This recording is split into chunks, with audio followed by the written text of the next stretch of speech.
Society! Welcome back to my channel, Made Between the Pages. My name is Taylor, and today we're doing a very overdue wrap-up of September, October, and November. So basically, all of fall.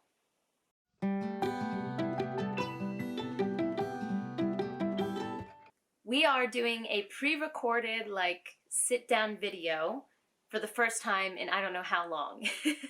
And let's see if I can remember how to do this. So far, so good, I think. But I did give an explanation as to why it's been so long since you've seen me in this form in my most recent travel vlog, Japan travel vlog.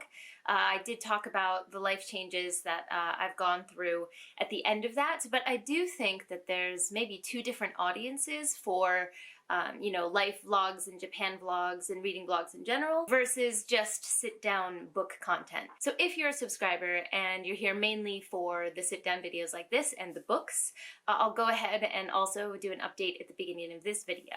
Without further ado, where have I been? Well, it's very exciting news, which is that my husband and I are expecting. It's something that we've wanted for a while and we're very happy, but let me tell you, pregnancy is not a cakewalk, and the first trimester absolutely kicked my ass. I was sick all day, every day. Recording made me feel sick. Editing made me feel sick, so even though I did have footage like I've promised for, the haul from America, that's this now, basically famous haul from America that has yet to show itself, I couldn't sit down and edit that footage. I couldn't read either. Pregnancy brain is real. I couldn't focus for the life of me. So I just really, even though this is something that we very much wanted, it really threw a wrench in a lot of the things that I enjoy doing. Working out, reading, recording, editing. Those were just things that were not on the table for me for the past at least 2 months. At least month and a half, 2 months. But thankfully, I am now later into the process, and as most people say, the second trimester, it gets easier. So while it does depend on the day, some days I feel like, oh, I can do so much, I can be productive today. Other days I still feel like crap. So really depends on the day, but it is getting much better.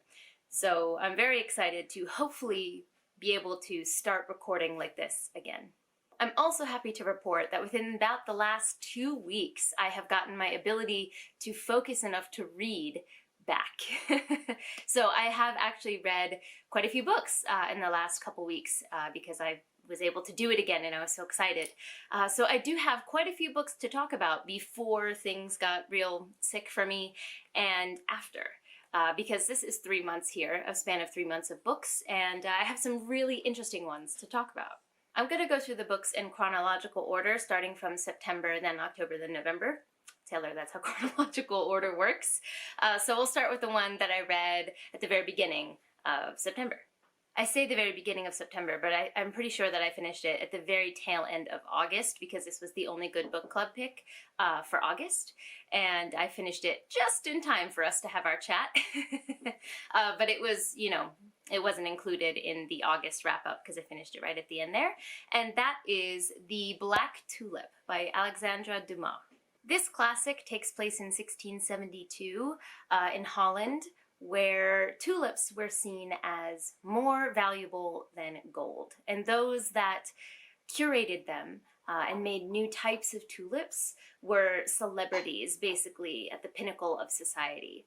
And this is a story that really delves into obsession and revenge and the idea of jealousy and how that can control one person and change them to something maybe they weren't before. This was my first Dumas book, and it's made me want to read a lot more because I loved the twisty nature of the story. The way that the story was told gave you very specific information to lead you in a certain way, and then later revealed a different way to look at that specific information that made you realize what you assumed or what the character assumed was incorrect. And so that revelation of little twisty plot turns, twisty plot twists, you get what I'm trying to say here. That was very masterfully done. And I also loved that there was this subtle humor throughout the whole book. I couldn't really pinpoint it. It wasn't like there were jokes here and there, but just the way it was written and the way the characters interacted with each other made me laugh out loud more than I expected. It also could have been that I listened to this on audiobook and the narrator was awesome. I really enjoyed the way that they portrayed the characters. An audiobook can really make or break the book, and in my case it really made it for me. And this is a book that I would love to have a copy of on my shelves in the future. I don't have one right now, but I definitely plan to eventually, because I think it would be fun to do a reread now knowing the end of the story. And, you know, rereading it and seeing those little tidbits of information like I mentioned. As this is a pretty short book, I think it's better to go in mostly blind and not knowing too much about the plot, but just know that this is a book based on a tulip curator who created a pure black tulip, and the ripple effect that this has for all the people around him. I ended up giving this book 4 stars, but I do think this book really has the potential to go up to a 5 upon reread because, like I said, I think it'll really lend itself to rereads. So we'll see if my star rating changes in the future, but for now, we're sitting at a 4. The next book that I read is The 13th Hour by Trudie Skies, which I read for Spiffbo. So if you don't know the self-published fantasy blog off, I always have to think about the name when I say it all the way through, but I am part of Team Before We Go blog, part of the team of judges there, and this was one of the books that we got in our slush pile. Now, I can say in this video, because it has been released to the public, that Trudie Skies actually became the finalist that was nominated by Before We Go blog. Now, I do have my own thoughts and feelings about this book, but since it became a finalist and it's now out there for other people to review and comment on, other groups of judges, I think I'm going to hold back my personal thoughts and then do a video talking about all of my reviews for the finalist books after Before We Go blog releases our kind of like group reviews on Before We Go blog. So I'm not going to talk specifically about my thoughts on this book quite yet, but I did finish it in September. I should probably at least tell you what it's about though, so let me back up for a second. So the 13th Hour takes place in a world where there are 12, I believe it's 12, different domains where a cruel god, very rightfully named cruel god, rules over the mortals in that domain, and they have complete power, and many of the gods use mortals just on a whim to satisfy very, what's the word I'm looking for, selfish means. And they don't really care for their mortals as they should. However, the 2 main characters that we follow live in the city of Chime, which is kind of like this, I view it as like the center with the 12 domains branching off of the center, and Chime is ruled by the mortals themselves, and the gods' power cannot enter Chime. It's also sort of a melting pot of all of the different types of mortals who come from the different domains. And we follow 2 main characters who are from very different species, I guess you could call it, from 2 different domains. And this is a very stratified society. So one of the characters is near the top of the power structure in Chime, and the other one is near the bottom. And we follow these 2 characters as they kind of unravel some of the mysteries about the magic in this world, the power structures, and how this current unfair regime of the gods came to be. And congrats to Skies for getting into the final round of Spiffbo. That is an accomplishment, a hard-won accomplishment. The next book I read was Of Blood and Fire by Ryan Cahill, and I read that on my Kindle. I also read 13th Hour on here as well. I still need to get a case for this. But yes, so I finally finished Of Blood and Fire. I mentioned it, I think, in my August wrap-up that I had started it, and in September I finished it, and I ended up giving this book 4 stars. I loved it. I could not put it down. I blew through the book whenever I sat down to read it. The characters are so lovable. It's got all of those cozy, high fantasy vibes that a lot of us that grew up reading the genre can kind of fall into, like a warm hug. It's got a lot of that in it, but it also has a modern twist to it. So I really enjoyed that feeling of being cozy in a tavern and drinking with friends and things like that, as well as a more modern twist on the way to look at magic in different species. So that balance was perfectly done. It's also not a spoiler to say that here be dragons, and I really enjoyed that part of the plot as well. In fact, the dragon in this book has become one of my favorite characters. This is the problem when you're reviewing books you haven't read in a long time. I don't remember the characters' names. Let me actually pull up the book that I'm talking about on my Kindle. Like that might help for the video. Hold on, guys. There we go. Look at that, using technology to my advantage. This is the cover of the book. But basically, in Of Blood and Fire, we follow our main character, Cahill, who very much goes on the farm boy, quest story. So we follow him in a small town with his friends and his family, and then he's forced to enter the main world and go on a quest. And that's a trope that I find very cozy. It doesn't bother me at all, so I really enjoyed the beginning of this book. Ryan is often praised for his characters and how lovable he makes them. I definitely agree with that. I fell for all of our main characters basically in the very beginning. But for me, the crowning achievement of this series so far, I've only read the first one, but what I think is the crowning achievement is the description of the world that we inhabit. The richness of the forests that we go through, the taverns that we visit, the stories that we hear. It's just, I could taste it, I could sense it, I could see it. And I think that writing really sucked me into the story from page one. I definitely plan to continue with the series, maybe not this year, because I have a couple other things that I want to get to in December, but depending on my feeling, maybe I'll mood read it. But I'm thinking that I'm gonna blow through this series next year. I'm so excited though, because as someone who has a Broken Binding subscription, I was able to get into the pre-sale for the super deluxe edition of this book that's being released by the Broken Binding, and I got my hands on one within like the first minute, so I'm hoping for a high number. It is a stunning book, and if the character work and the world building just increase, as I've heard in the later books in this series, I think I'm going to be really happy that I invested in that deluxe edition. The next book I read was The Blade Itself by Joe Abercrombie, speaking of a Broken Binding edition. This book took me a bit longer to read than I expected to. Many people told me before I started, like, this book is very much plot-ware vibes. It's all about the characters and setting up the world. And that's very much true. So that didn't bother me reading this book because I was warned about it. But something about this book was slow for me in the beginning. I couldn't really get into it. Some of that could be due to the fact that I hate one of the point of views in this book. We have 3 main points of view, and one of the points of view I didn't give a shit about until the very end.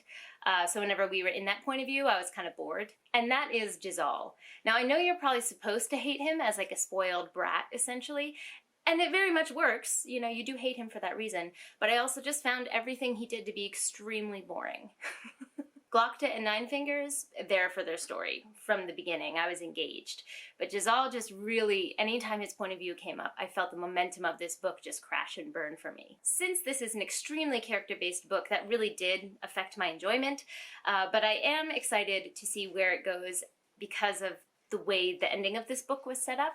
I think the next couple books can really take off now, and I'm excited for that. I've also heard from many people that I respect that this series and his writing just gets better and better and better.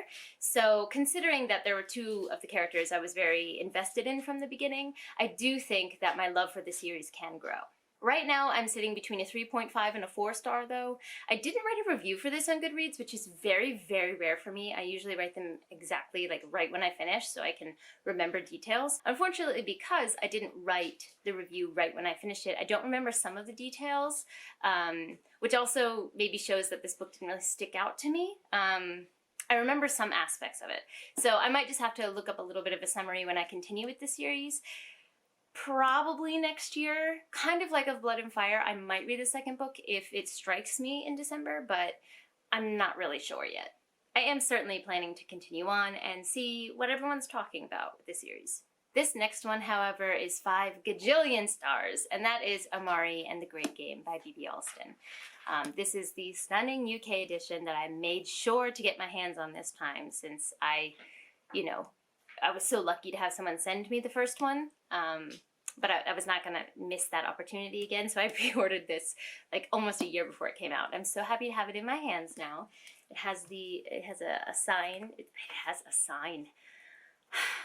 I have forgotten how to English and record, haven't I? But it is signed by B.B. Alston, and it has, let me see if I can open this, the glittery stars on the cover as well. So I loved Amari and the Night Brothers. I gave that 5 stars, and I had really high hopes for this book as well. Blew them out the water. This was just such a fantastic, fun middle grade that's full of whimsy and magic and just the joy of discovery. I read this book in one day during the time when I was feeling really ill and almost could read nothing. So that is saying a lot about this book. I can't really say much about the plot of this book as it's the second in a series, but if you don't know, Amari and the Night Brothers, the first book, is based on the premise that Amari, our main character, her brother has gone missing. And she's really struggling with this because a lot of people assume he's gotten into a bad life of drugs and just has decided not to come home or he's dead. But she knows, her and her mother know that this is not true.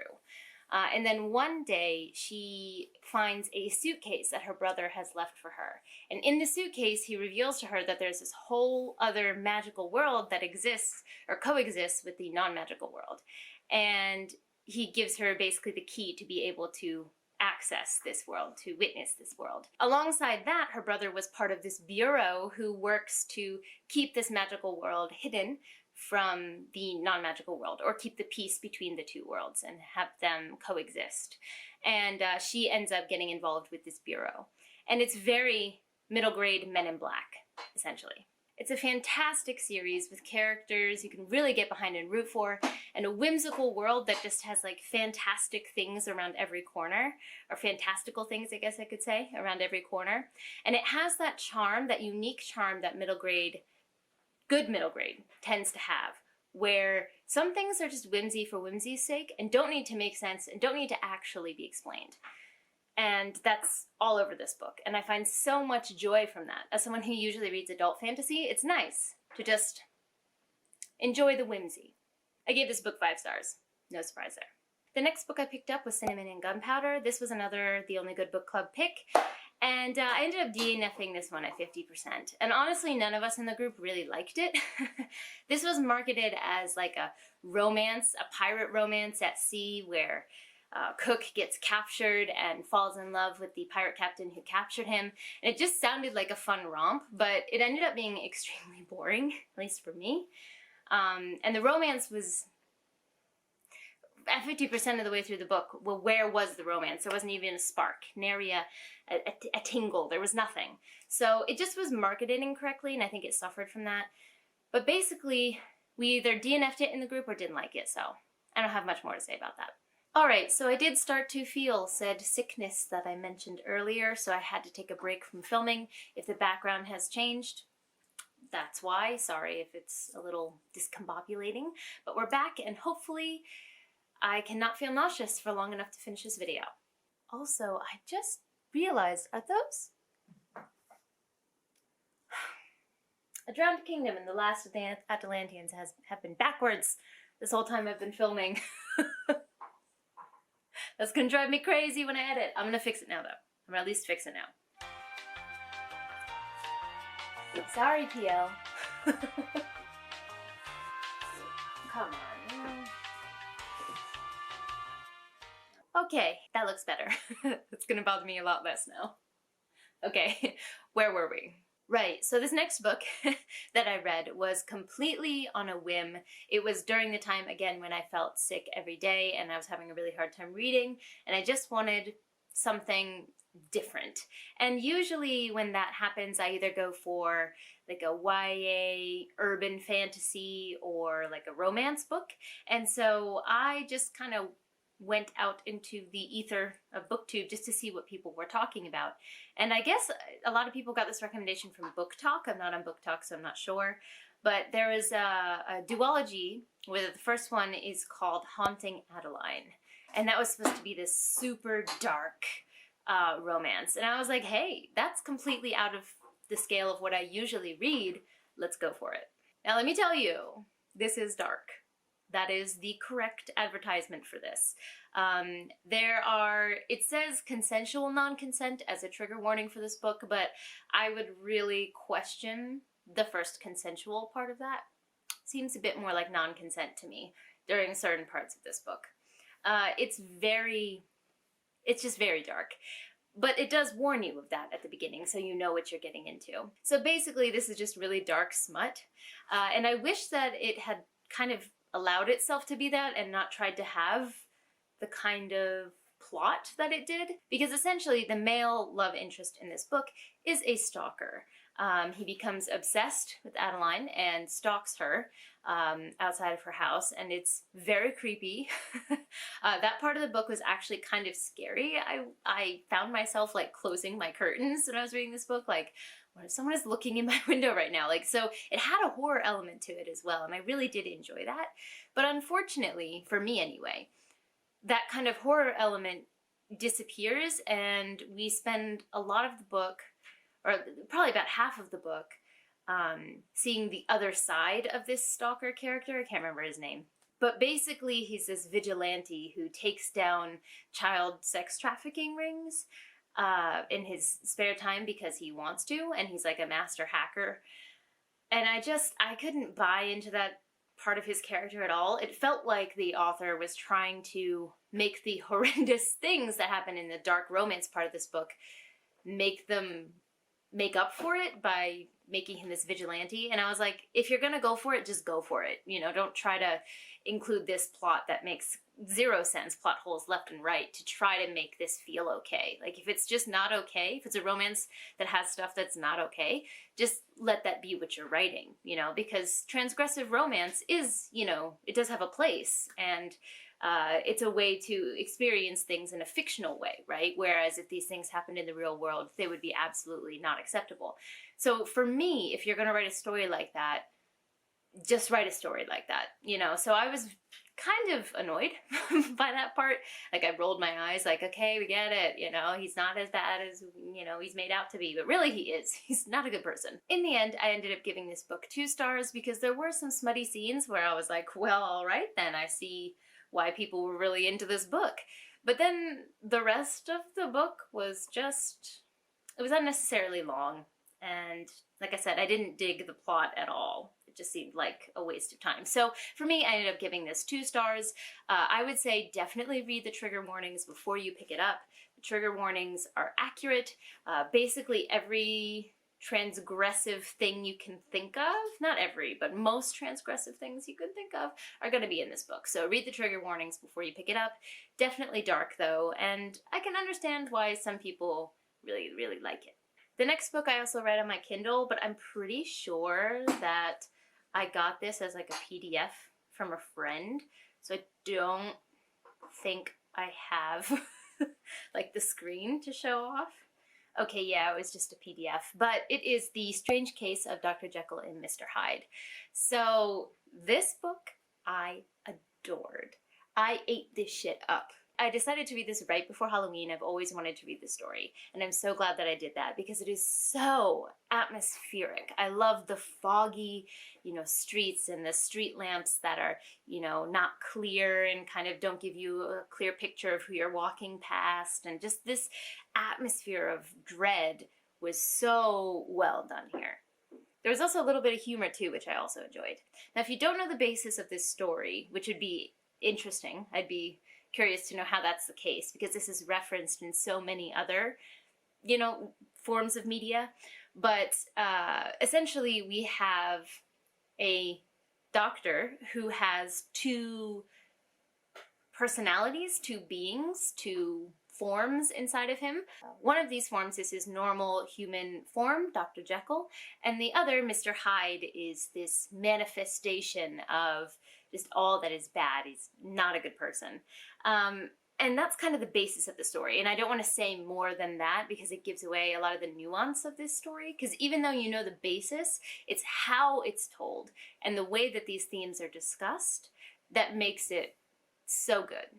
I also like how in the end, Stevenson doesn't like nail home a moral message per se. It's left more open-ended for the reader to decide how they feel about the events that took place. And what the book is trying to comment on could go many different ways depending on how you interpret the actions of the characters in the book. So it's wonderfully written. It's a really interesting discussion of morality and human nature. And I would recommend everyone to read this because it's definitely short. I read it, you know, in one sitting in one day, but I adored it, and it's definitely one of my favorite classics.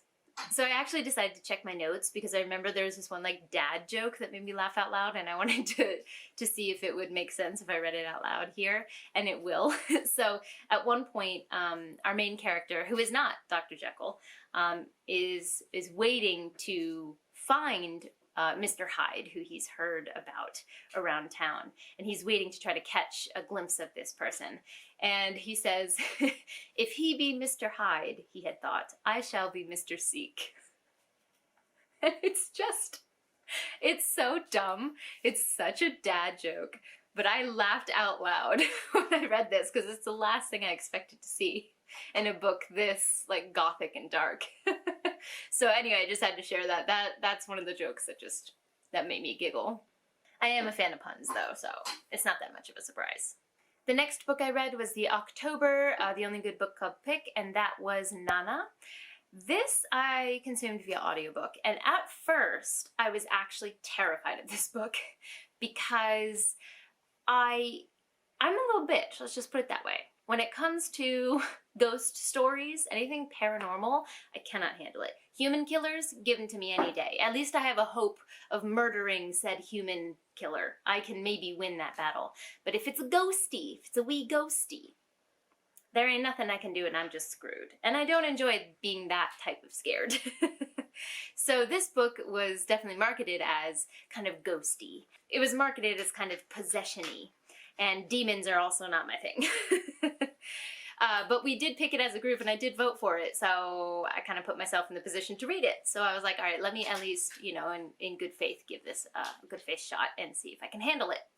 And essentially the premise of this book is that there's a woman who's never met her birth mother. And then one day this woman shows up and says, hey, I'm your birth mom. What's up? Let me into your life. I'd like to be in your life now. And she was like, okay. And lets her into her life, and then bad things, you know, start happening essentially, little by little, to this family. And you can pretty much tell from the beginning that this birth mother is the cause of that. And so a lot of this story is, what is she really? And the beginning of the story had a very atmospheric, haunted house vibe to it, actually. And I was like, oh no, I don't know if I'm going to be able to handle this book. But then it became so, I don't know how to put it. It wasn't even a mystery anymore. It was very clear what was going on and why it was happening. And you as the reader are like, this is so clear to anyone. But the characters are so dumb. It seemed like the equivalent of when you say to a character in a movie, don't go in there. But then they go in there. It was like that for a million pages. This book is not a million pages. I'm being dramatic. It was quite short. But it was like that over and over and over again. And you're just yelling at the characters like, why can't you figure this out? So for me, if I'm going to be creeped out, I do like kind of being creeped out by the mystery of things. Like I talked about Nightfall, which is the first book in the Nightmareland Chronicles. And that very much has like the, what's actually going on? What's going on here? And that sense of dread and mystery works well for me in horror, but that was completely missing here, and it just felt like I'd already figured it out. The ending as well just seemed kind of straightforward, like, oh, okay, well, that's it then. And I don't know, it wasn't a satisfying ending for me. And something else that someone mentioned in the group, the Only Good Book Club, that I have since realized also kind of bothered me about the book is that there were some scenes that were gratuitously sexual only for shock value. Like it didn't add to the book or add to the characters or add to the creepiness. It didn't have to be fade to black. It could have, you know, some things could have been mentioned, but it didn't need to be as gratuitous as it was to get the point across. And that happened more than once. So that was also something that was a little meh about the book. In the end, I did give it 3 stars because there were certain parts of the book that were kind of creepy, and the beginning did creep me out. So I wanted to give credit where credit was due. I really like consuming thrillers via audiobook, so I think listening to this book as well helped in my experience, whereas if I was physically reading it, I might not have enjoyed myself as much. So overall, yeah, 3 stars. Next, I finally picked up and finished A Touch of Light by Thiago Abdalla. This is one that I've had on my TBR for months. I'm so sorry, Thiago. I've been saying I'm going to read your book for ages, and I finally got to it and read it. Again, though, this is a SPIFBO finalist, so congrats to Abdalla for making it to the finalist, what's what I'm looking for, group. Just as I said about Skies, this is no small feat. You know, 10 books are chosen out of 300 from 10 different teams with a bunch of different judges, and Abdalla has entered the ring. But again, since this book has now entered the finalist grouping, I'm going to hold back on my thoughts and my actual review until Before We Go blog kind of decides what they're going to do with our review releases and how we're going to time those. But congratulations, Thiago, truly. Okay, we are down to the final 2 books that I have finished in the past week, actually. And the first one is one that you've never seen the likes of on my channel before, and that is The Japanese Art of the Cocktail. I always want to say the art of the Japanese cocktail, so I have to make sure I'm reading it in the right order. But this was a book that I purchased in the States over the summer when I was home, because if you don't know, I love making cocktails and drinks at home. It's a hobby of mine. I even have a series on my channel called BookTube Bartender. I only have 2 videos in that series so far, and it's something that I really love making, so I definitely want to make more in the future. They take a lot of effort, a lot of time, and money to make sure that my bar is correctly stocked for what I want to make. But essentially, I make drinks for book characters. I pretend that I'm their bartender and imagine what they would order. And then I tell you how to make those drinks. And just to add, the disclaimer I always put on those videos is I have never been a bartender. I've never worked in a bar. It's just an art that I really enjoy, and the simplicity of making just the perfectly balanced drink is something that I just find so much joy in. And so I'm always looking for ways to increase my skill in that arena. And being married to a Japanese chef and living in Japan means that I know my way around a Japanese pantry, but I've never taken that knowledge and tried to apply it to cocktails. Thus far, I've kind of been making sure that I have the basics down and really learn the basics. And now I'm ready to start experimenting a little bit. This is the story of Masahiro Urushido, who is an extremely talented and well-respected bartender who grew up in Japan, was born and you know, as a Japanese person, went into the bar scene in Tokyo, and then ended up moving to New York City, and now owns a very, very famous bar called the Katana Kitten. He really focuses on the world of craft cocktails, which, if you've heard of craft beer, it's kind of the same concept, where people make their own ingredients and really play with what's possible in a drink, as well as the presentation is a huge part of craft cocktails as well. But it's all based on basically the almost mathematical precision of the art of making a basic cocktail. So you have to have that basic knowledge before you start to play in the way that a lot of craft cocktail bartenders do. And he is just so incredible at his job. So basically this book, I gave it 5 stars. I loved it so much because not only does it have a whole shit ton of recipes, but it also in the beginning talks about his life, how he got where he is, how he learned what he learned. And it also breaks down a lot of basics, you know, if you need a reminder.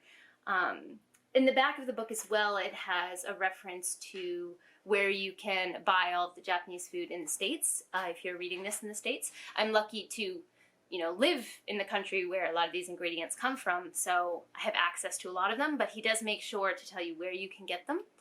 And he just has such fascinating ideas here. Now what's interesting is, since I am currently pregnant, I can't actually indulge in most of these. But because it's craft cocktail making, there's so many ingredients here, like syrups or orgeat, I believe is how you pronounce it. Lots of ingredients that are not alcoholic in and of themselves that are added to the drink later, that I think would be amazing to try to make and play with those flavor profiles. So I've tabbed the living shit out of this book because there are so many things that I want to try even while I can't have an alcoholic beverage. So I'm so excited to get started on some of these. One of these is like a matcha salt, which sounds so interesting to me, like the bitter taste with the sour. I would be so interested. And to have that in the fridge, you know, to add to food even, would be, I don't know, I really want to try it. He also has here a rich ginger syrup and sakura leaf oleosaccharum, which is like, I'm learning, it's like a type of syrup. essentially. And it sounds so good. It's got sugar, lemon zest, preserved sakura leaves, and water. I need to know what that tastes like. So basically, I marked the shit out of this book. I love it. If you're interested in making cocktails, highly, highly recommend this one. I mean, look how pretty. Oh my god, that's a work of art. Like, I want my drinks to look this pretty. And finally, the book that I finished yesterday, which made me realize I needed to film this come hell or high water because I need to talk about this book, which is Piranesi. This was gifted to me by Sarah from the Only Good Book Club. So first off, let me say, Sarah, thank you so, so, so much for this. This is going to be a gift that keeps on giving because I'm going to be rereading this book over and over again because I feel like I could get something new out of it every time. So thank you. Thank you so much. Also, look how gorgeous this hardback edition is. And it spells Piranesi. Stunning.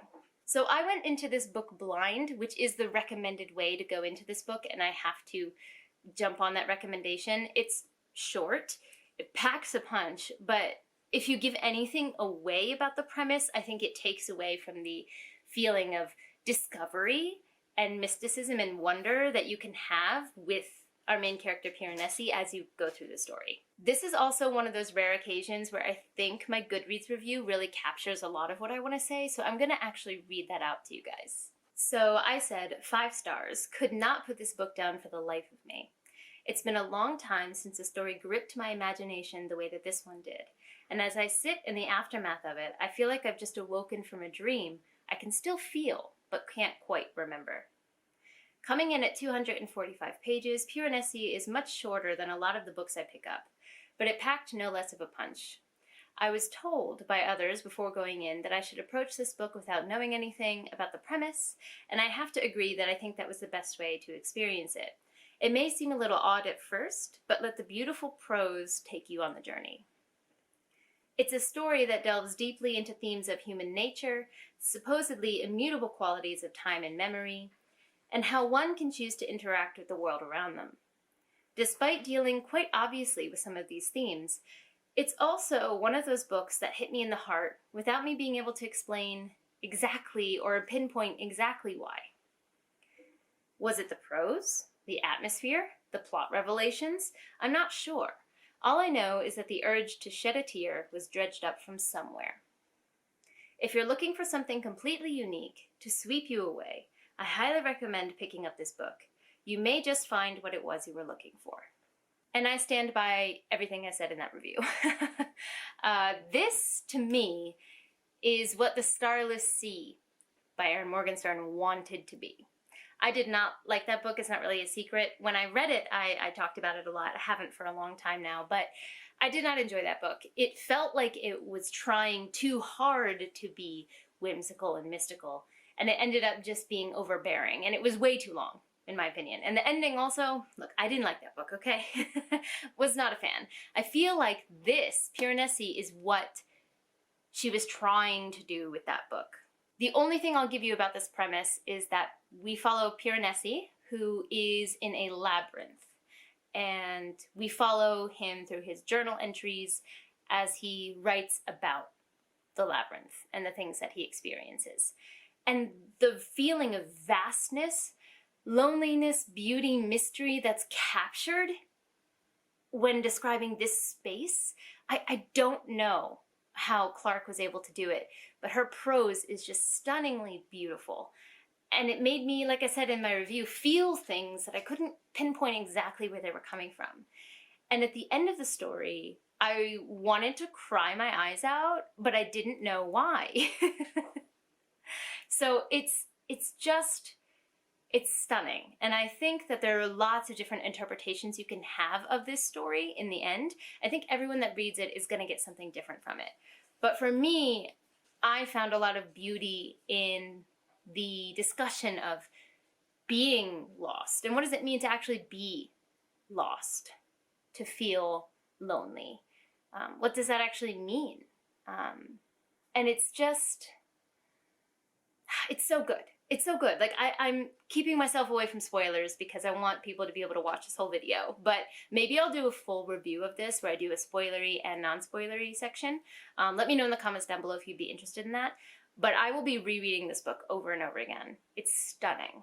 5 gajillion stars with a heart. Like, it just, as the highest praise I could give a book, I'm giving this book. Because I finished this yesterday and I'm still kind of in a book hangover and contemplating what I read. So just read it. Please read it if you haven't. And so finally, that concludes my wrap up for 3 months, I guess all of fall, essentially. Let me know in the comments down below if you've read any of these books, if I've inspired you to read some, or if you disagree with my opinions on them, let me know. Even though I had to take a break halfway through filming this video because my body was not working with me, I found a lot of joy in filming this video and being able to talk about books again. So I really hope to be able to bring you more sit-down content, pre-recorded content in the future. Also, if you've been following my Guess That Book challenge, because of my inability to make sit-down content, I haven't had a chance for people to guess books in the last 3 months. So I plan to do in December one big Guess That Book where you have 3 months worth of guesses, so 9 different guesses that you can have a chance to get points for the end of the year. And then if you don't know, on my channel, I guess I should back up, I have a challenge called Guess That Book, where every month I release a video where I give 5 hints for 3 different books, and you can guess what those books are in the comments. Based on how many guesses you get correct every month, I'll be tallying up the number of points that each person who participated got, and the top person will be getting a free book from me. So I'm gonna give everyone who's been participating thus far 9 total chances to guess some books in December. So look for that. It is coming. It is. Don't forget to like, subscribe, and click that bell. I'd love to have you as part of this community, and I appreciate it. But for now, I'm gonna head out. Ja ne!